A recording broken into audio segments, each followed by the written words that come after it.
Folks, I have a new vision for this state. Health care. There's places in Alabama where people don't even have emergency health care and hospital care. We need to make sure that people across Alabama have health care, where they can get to a health facility quicker than 2 or 3 hour drive. Those are visions that I have. Ladies and gentlemen, we're going to rebuild Alabama one way. Alternative fuel. We're going to rebuild rural America with alternative fuel. Every gallon of fuel that we can build, that we can make in Alabama, is one less gallon we bring out of that desert. We're not going to do it with corn. We're not going to do it with soybeans. We're going to do it with cellulose. We're going to do it with agricultural products. We're going to do it with algae. Because I believe that that's how we rebuild Alabama. But we've got to tell those folks, the private industry, that Alabama is open for business. We've got to have the same incentives in Alabama that they have in Florida, or they have in Tennessee. If we don't have the same incentives to make people come to Alabama to invest in alternative fuels, then they're not going to come here. Folks, in Alabama today, we pump 2.5 billion gallons of alternative fuels. If only 10% of that was alternative, 2.5 billion gallons of gasoline. If only 10% of that was alternative fuel, we would need 250 million gallons today. That's 5 50 million gallon plants that we need to be. That is the future. We need to get a hold of it, and we need to move forward. Nobody can ever talk about trade or that I'm not for trade. I've traveled the world. I've traveled to Cuba on many occasions. I've traveled to India. I've traveled to Africa. I've traveled around the world. And people say, Commissioner, why did you go to Cuba? Let me tell you why I went to Cuba. Because there's 11 million hungry men, women, and children in Cuba. It's less than 600 nautical miles from the port of Mobile. It takes less than 2 days to get from Mobile to Havana. And I don't see anything wrong with people of Cuba eating Alabama chicken. In Cuba today,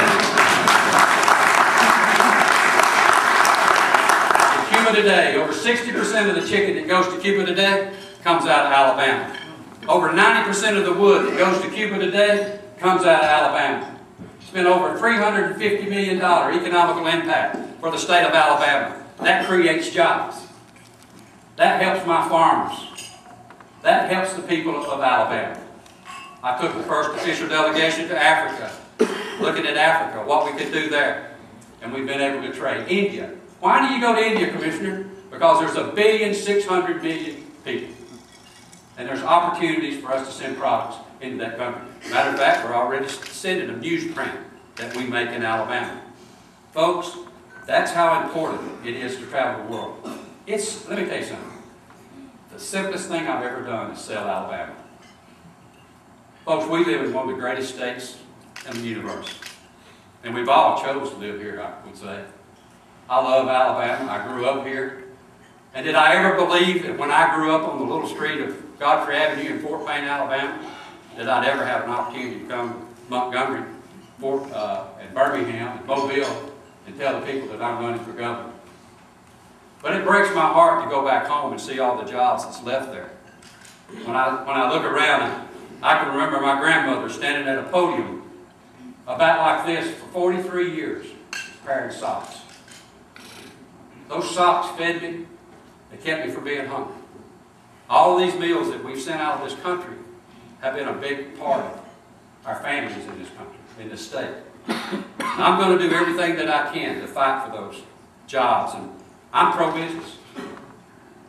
I think it's good that we go out and we promote and bring new industry to Alabama. But I also think we need to be paying attention to those industries and businesses that have been here and build our communities. We need to find a way for them to expand. And create jobs, and to help our communities more than what we have in the past.